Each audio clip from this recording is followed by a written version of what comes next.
ಈಗ ಬೆಂಗಳೂರು ಸಿಚುವೇಶನ್ ಏನಿದೆ ಅಂದ್ರೆ ಹ್ಯುಮ್ಯಾನಿಟಿ ಅನ್ನೋದೇ ಎಲ್ಲರೂ ಕಳ್ಕೊಂಡ್ಬಿಟ್ಟಿದ್ದಾರೆ. ಈಗ ಟ್ರಾಫಿಕ್ ಅಲ್ಲಿ ಯಾರಾದ್ರೂ ಏನಾದ್ರು ಬಿದ್ರೆ ಅಥವಾ ಏನಾದ್ರು ಆಯ್ತು ಅಂದ್ರೆ ಯಾರು ನೋಡಕ್ ಬರಲ್ಲ. ಅದು ಟ್ರಾಫಿಕ್ ಇದೆ ಅಂತನೋ ಅಥವಾ ಹ್ಯುಮ್ಯಾನಿಟಿನೇ ಕಳ್ಕೊಂಡಿದಾರೋ ಗೊತ್ತಿಲ್ಲ. ಅದ್ರ ಬಗ್ಗೆ ಸರ್ ನಿಮ್ಮ ಒಪಿನಿಯನ್ ಏನಿದೆ? ಹ್ಯುಮ್ಯಾನಿಟಿ ಕಳ್ಕೋಬೇಕಾದ್ರೆ ನಮ್ಮ ಫ್ರೆಂಡ್ಸ್ದು ನಮ್ದು ಅನುಭವ ಏನಂದರೆ, ನಾವು ಕಂಪ್ಲೇಂಟ್ ಯಾರಿಗೂ ಕೊಡೋಕ್ಕಾಗಲ್ಲ. ಒಂದು ಕಂಪ್ಲೇಂಟ್ ಕೊಡಬೇಕಂದ್ರೆ ಅದಕ್ಕೂ ಒಂದು ಕಾಸು ಕೊಡಬೇಕು. ಆಮೇಲೆ ಪೊಲೀಸು ಗೊತ್ತಿರೋ ಥರ ಏನೋ ಒಂದು ಯಾರೋ ತೊಂದರೆ ಕೊಡ್ತಾ ಇದ್ದಾರೆ, ಅವ್ರು ಮಾತಾಡ್ಸ್ಬಿಟ್ಟು ಕಂಪ್ಲೇಂಟ್ ಕೊಡಬೇಕಾದ್ರೆ ಕಾಸು ಕೊಡಬೇಕು. ಅಲ್ಲಿಂದಾನೇ ಶುರು ಆಗುತ್ತೆ.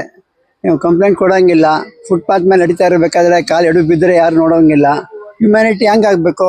ಸೊ ಗೌರ್ಮೆಂಟ್ನವರು ಮಿನಿಮಮ್ ರೂಲ್ಸ್ ಇಟ್ಕೋಬೇಕು. ಫುಟ್ಪಾತು 6 ಅಡಿ ಇದ್ದರೆ 3 ಅಡಿ ಬ್ಲಾಕ್ ಮಾಡ್ಬೋದು, 6 ಅಡಿ ಬ್ಲಾಕ್ ಮಾಡೋಂಗಿಲ್ಲ. ಕನ್ಸ್ಟ್ರಕ್ಷನ್ ಸೈಟ್ಗಳು ಫುಲ್ ಬ್ಲಾಕ್ ಮಾಡಿರ್ತಾರೆ, ಅದು ಮಾಡೋಂಗಿಲ್ಲ. ಬೇರೆಯವರು ಎಲ್ಲ ನಮ್ಮ ಮಿನಿಸ್ಟರ್ಸ್ ಆಗಲಿ, ಲೆಜಿಸ್ಲೇಟರ್ಸ್ ಆಗಲಿ, ಫಾರಿನ್ ಕಂಟ್ರಿ ಸಿಂಗಾಪುರ್ ನೋಡ್ಕೊಂಡು ಬಂದಿರ್ತಾರೆ. ಅಲ್ಲಿ ನೋಡಿರೋದನ್ನು ಒಂದು ಅರ್ಧನಾದರೂ ಅವರು ಇಂಪ್ಲಿಮೆಂಟ್ ಮಾಡಿದ್ರೆ ಸಿಟಿಸನ್ಸಿಗೆ ಹೆಲ್ಪ್ ಆಗುತ್ತೆ.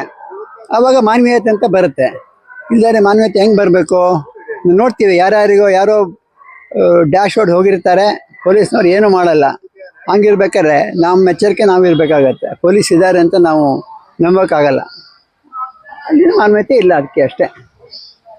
ಈಗ ಮಾನವೀಯತೆ ಅನ್ನೋದು ಜನರಲ್ ಆಗಿ ಒಂಥರ ಕಮ್ಮಿ ಆಗ್ತಾ ಇದೆ. ಮುಂಚೆ ನಮ್ದೆಲ್ಲ ಒಂದು ಅವಿಭಕ್ತ ಕುಟುಂಬ ಅಂತಿತ್ತು. ಆಗ ಒಬ್ರಿಗೆ ಇನ್ನೊಬ್ರು ಅಂತ ಅನ್ನೋದು ಆ ಕುಟುಂಬದ ಒಂದು ಇದು ತೋರಿಸ್ತಾ ಇತ್ತು. ಈಗ ಅದಿಲ್ವೇ ಇಲ್ಲ. ಎಲ್ಲ ಸೆಲ್ ಮನೆಗಳೀಗ 2-3 ಜನ, ಗಂಡ ಹೆಂಡತಿ, ಒಂದು ಸಣ್ಣ ಮಗು, ಅಥವಾ ಅಷ್ಟೇ, ಅಥವಾ ಒಂದೊಂದು ಸತಿ 4 ಜನ ಇರ್ಬೋದು. ಪೇರೆಂಟ್ಸ್ ಜೊತೆ ಇಲ್ಲ, ದೊಡ್ಡವ್ರ ಜೊತೆ ಇಲ್ಲ. ಗೌರವ ಕೊಡೋದಾಗ್ಲಿ, ಬೇರೆಯವ್ರ ಕಡೆ ಕಾಳಜಿ ಇದಾಗ್ಲಿ ಇಲ್ಲ. ಈಗ ಏನಾಗಿದೆ ಅಂದ್ರೆ, ಮೊನ್ನೆ ಯಾರೊಬ್ರು ಹೇಳ್ತಾ ಇದ್ರು, ಈಗ ಒಂದು 50 ವರ್ಷಕ್ಕೂ ಈಗೂ ಈ ವಿಜ್ಞಾನ ಇದೆಲ್ಲ ತುಂಬಾ ಮುಂದುವರೆದಿದೆ. ಹೇಗೆ ಅಂದ್ರೆ, ಮುಂಚೆ ನಾವು ಯಾರನ್ನ ನೋಡ್ಬೇಕು ಅಂದ್ರೆ ನಡ್ಕೊಂಡೇ ಹೋಗ್ತಾ ಇದ್ವಿ. ಈಗ ಬಸ್ ಇದೆ, ಟ್ರೈನ್ ಇದೆ, ಮೆಟ್ರೋ ಇದೆ. ಏನು ಇಲ್ಲ ಅಂದ್ರೆ ಫೋನ್ ಮಾಡ್ಬೋದು, ಅವ್ರು ಎಲ್ಲಿದ್ರು ಸಿಗ್ತಾರೆ, ನಾವು ಎಲ್ಲಿದ್ರು ಸಿಗ್ತೀವಿ. ಸೊ ಟೈಮ್ ಉಳಿಯುತ್ತೆ. ಆಮೇಲೆ ಈಗಿನ ಕಮ್ಯುನಿಕೇಶನ್ ಇದು ಮುಂಚೆಗಿನ್ನ ತುಂಬ ಫಾಸ್ಟ್ ಆಗಿದೆ. ಅಷ್ಟಾದರೂ ನಮ್ಗೆ ಯಾರಿಗೂ ಟೈಮ್ ಇಲ್ಲ.